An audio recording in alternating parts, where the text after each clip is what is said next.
So how can you evaluate whether or not packaging is actually good for the planet? Welcome back to the Sustainable Packaging Show. It's a question that we not only get asked, but we also think about a lot ourselves as a podcast and as a duo. My man Luke here. We want to be thoughtful about these problems. We not only want to sell sustainable packaging that's good for the planet as a business, Contempo, but we also, the way that we determine what to develop is based on these conversations and thinking about what's actually good for the planet. So Luke, let's get ready to knock this one out of the park. How are you doing? How are you doing today? Give me an update on your personal life. Give me all we're doing great. The juicy details. We're doing great. Ready to talk again here on the podcast. We're getting back in the swing of things. Shaking the rust off the gears, but two in 2 weeks, we're getting pretty consistent with it. Let's get moving. So it's one of the things that we talk about, and we try to have these. This is almost, as I was thinking about this morning, this podcast in a way is our think tank around what's good for the planet, and then from there we decide what to develop. And I think there's a lot of packaging companies, and I don't blame them, but it's sort of out of necessity. They know sustainability is big in the world, and therefore they take what they make and then they try to put a sustainable spin on it, right? Versus we try to really think through the problem, be thoughtful about it, be calculated about it, and then develop from there. So this podcast, I was just thinking, is kind of part of our R&D, right? As we talk things through and we want to have a conversation with all of you. So if you're watching on YouTube, please engage in the comments and let us know what you think about what we're talking about. So let's dive right in. Why don't I just kick you the question? You can talk, and then we'll play off each other a little bit. How can somebody I want sustainable packaging, I don't want to greenwash, I don't want to mislead consumers, I actually want what's best for the planet, but I don't know. There's so many factors. How do I wrap my head around this? What would you say to someone who has that genuine perspective, but genuinely doesn't know what to do? Yeah, first you kind of just, I feel like, have to lay out what you have to present first. You can't just kind of pull stuff out of a hat and just say, oh, you could make this work, you could make this work potentially. It's kind of, showing them the different options that they have available for whatever specific product they're trying to package. Mm-hmm. And that can take many things into account, like specific materials. If they are, looking at different aspects like freshness, then you whittle down specific materials and can eliminate certain things to really dial in what you're specifically trying to focus on. I think that's a great point. The product that you're packaging dictates a lot of this. You know, for example, Contempo Specialty Packaging, which is a leader in the cannabis packaging space, which is probably where a lot of you guys know us from. We package a lot of flower, right? It's the number one selling category in the cannabis industry. And people who saw 100% hemp packaging, hemp fiber packaging, said, oh my gosh, I want hemp. And we're like, this just doesn't apply to flour because you got to keep the flour fresh. And unfortunately, we can do a hemp label to go around your airtight jar, but what you're packaging is a huge factor, and sometimes that limits the options, and it's really the requirements of the product being packaged. So that's number one. That can be limiting. It can be frustrating, right? People who really care about sustainability, you might not be able to go with the most sustainable option because of what you're packaging. But set that aside. Let's pick a product that doesn't have huge requirements as it relates to moisture and oxygen barrier, freshness. What are some of the factors that go into determining and evaluating? I want to give you, our audience, the power to think through and come up with your own opinions about what's good for the planet. So let's talk about some of those factors that make something sustainable or not. Yeah, and first thing I jump to immediately is end of life, considering where your packaging is going to end up after your consumer uses it. I feel like that's a huge thing to pay attention to, because you don't want your brand floating around in a landfill, certainly, and 500 years later, they're still around, right? Yeah, and you don't want to see, if you're using maybe like a plastic shopping bag, not that that's, terrible. I know it's a widely used practice right now. You don't want, your specific brand, like we don't want Contempo shopping bags floating around in the streets, certainly, especially, since we have a huge focus on sustainability. Well, actually, plastic shopping bags are a horrible thing now based on the newest Contempo innovation, which is a PHA shopping bag. Yeah. It looks like plastic, performs like plastic. Get your sample by emailing wow@contempopackaging.com. That was pretty good, right? Absolutely. Pretty good segue. Great way to tie it in. So let's talk about end of life. Define end of life for the audience. What is that? I love that term is beginning to become more well known, but let's define it, or at least how do you define it? Yeah, I mean, I think there's really 3 different ways that you can consider end of life. It's either, recyclable, compostable, or landfilled, or actually the 4, and then reusable. Being able to maybe wash or have a return program implemented, so you're not throwing out additional packaging, you're trying to reuse it and keep it in a kind of circular economy. Yeah, to me, end of life is one of the pillars of someone who's thoughtful about sustainability, which is our mission, right? Bringing everyone up to speed so we can have thoughtful conversations about the best sustainable options. End of life means that we care to know what's actually happening. And I think that type of caring is something that can differentiate you as a brand if you care to think through the end of life, moving away from the out of sight, out of mind mindset, right? Yeah. I put it in the trash, I put it in the bin, and who cares? End of life considers what's actually happening on the other side. So we've got end of life as a key factor. So something has a good end of life. Does that make it fully sustainable, or are there some other factors we can think about? No, I mean, it's definitely not the main factor, I would say, but it's definitely a large portion, along with, the material that you select. Those kind of being the 2 largest in my eyes. Mm-hmm. And then you can go into things like maybe manufacturing, like where you're making the product. That's kind of a, not as big as material and end of life, but it's definitely something that can still be considered. I agree. I think that's the way that I see it is you can improve manufacturing. You can improve the location of manufacturing. You can open another plant somewhere else. You can improve how the product is manufactured. You could convert your manufacturing power to wind, right? You can improve how the product is manufactured. But as they say, I don't know if they say this, if this is a mainstream term, but I think it's funny. You can't put lipstick on a pig, right? The pigs may be offended hearing this statement, but you can't put lipstick on a pig, meaning if a product is not sustainable, it's laughing off the camera. If a product's not sustainable, there's nothing else that you can really do to it. So end of life, the material selection.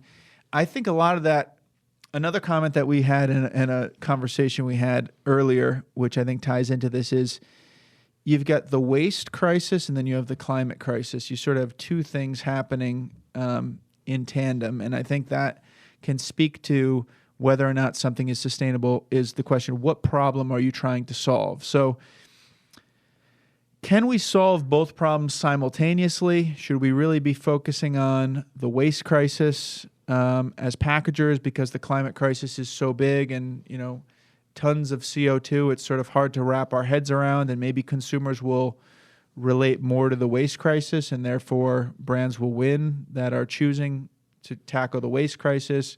It's a really big question, probably a hard one to answer, but I'm going to ask you anyways because you're an intelligent gentleman. Yeah. No, I mean, when it comes to thinking about the 2, and we were just talking about this a couple minutes ago, so I'll bring up the example again. I feel as if material and trying to solve the waste crisis in general it's a huge problem. Not one person alone can solve the issue, but, I feel that customers really look at the packaging that these brands are utilizing, whether or not they're caring about what they're putting their products in, rather than, focusing on, different carbon emission savings that the product may have. While that's great, and I feel also very important, I was talking to Mike, we'll go back into the last episode where I was talking about a T-shirt that I recently purchased that was made out of, recycled bottles. A huge portion of the marketing or advertising for that T-shirt was saying that it was made out of 4.8 bottles, I believe. But the smaller portion was, saying that it saves a certain amount of carbon emissions from the manufacturing process of regular T-shirts. I jumped at the T-shirt because it was made out of plastic bottles, not necessarily because of the carbon emissions that were saved in the process. So I feel that, directly applies to what we're talking about today. If a cannabis company is packaging their product maybe in a not so sustainable package, maybe someone will, opt for the 1 in 100% hemp box. Right. And I think the material is, we're not downplaying the importance of emissions and evaluating emissions and any of that, but we're saying from a practical perspective of how do I make sustainable packaging profitable? Because that's the ultimate question that brands are looking at right now. I think that's really what gets in the way. we need to think about what are consumers going to react to. And I think the whole conversation of carbon and emissions, you could have, it seems like every industry is making cases why theirs is best from a carbon perspective, and I think it's just confusing everyone. And you can look at, like, some people say plastic bags, single-use plastic bags are actually efficient to make from a carbon perspective. So I feel like while that's being sorted out and consumers are being educated, it's greatly confusing even to me, what's happening and how to think about it. But what I think consumers can understand is the material, is a brand who's thoughtful about the actual material itself and where it's going, the end of life. I think that's the winning recipe right now. I think that's what consumers are going to react to, and we have to get consumers engaged, excited about our sustainable packaging. They're going to choose sustainable packaging. I mean, even think about the example I used before, where it's like, if there's you're in the grocery store and there's sweet potatoes that are packaged in a plastic clamshell, and you don't like that plastic clamshell, but they say, this clamshell has low carbon emissions, and I don't see that resonating. I think moving to a PLA vac with or some sort of more sustainable raw material is going to resonate far more. This is just the way that I see it. Perhaps I'm wrong, and perhaps I'll change my opinion with time. But anything to add? No, I mean, I just think the rise of, eco-consciousness in the American consumer is getting, greater as, more studies and more education materials are available online. Everybody's on their phone. Everybody's seeing these problems, seeing the landfill issue. And I feel that they currently are looking for brands that are packaging their products more sustainably. They're paying attention to the materials, to the boxes, to the jars.